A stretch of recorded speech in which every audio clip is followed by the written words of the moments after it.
Yeah, no, I think one of the things that you talked about that I've been really thinking about is, um, you know, people who hurt people are people who have been hurt, and it's all these defense mechanisms.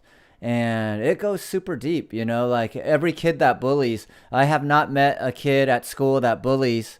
When you met his parents, you didn't see like this kid had some sort of trauma in the household, so he had trauma in the household, has no power in his household. So he comes to school and finds, someone that's weaker than him or her and targets that person to regain some sort of control. And I believe like if we don't address that childhood trauma, we bring it into adulthood, and many times like we're not even aware of it. I know I wasn't aware for a very long time of why I was an angry young Asian male.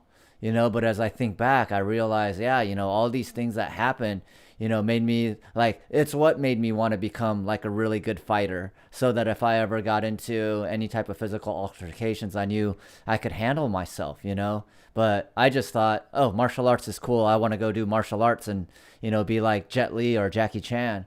But really, it was because, I feared that if I didn't know how to defend myself, I would continue to be a target. And like I was like smaller.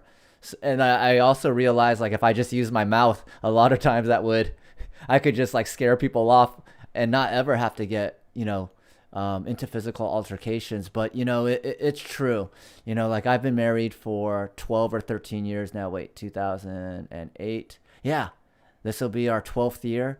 And, you know, one of the things that I realized was I always loved my wife, but I was able to love my wife more after I began loving myself more.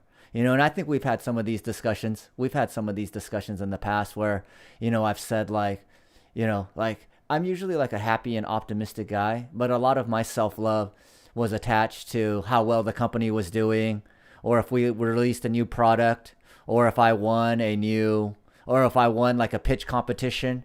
But like, I didn't really like love myself when, things were just going normal. I would tell other people like, you should love yourself.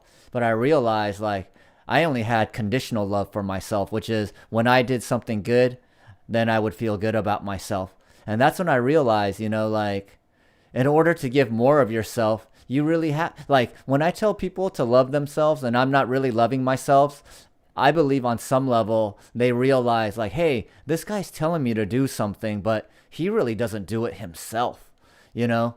And then when I really started loving myself, I noticed like I could receive my wife's love even more. I could receive and acknowledge my kids' love even more. And then like when people would compliment me, you know, like I'm able to take in their compliments and acknowledge it much more easily versus, you know, what I like to say being like fake humble.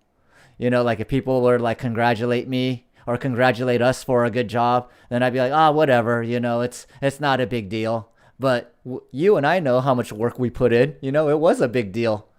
And like just to kind of say like it's not a big deal, it kind of minimizes all the hard work that we put in, right? So that's like kind of like the next phase, which is really acknowledging, you know, and not minimizing anything that we do in order to seem humble or to not seem braggadocious. Or, you know, in my eyes, I felt like if I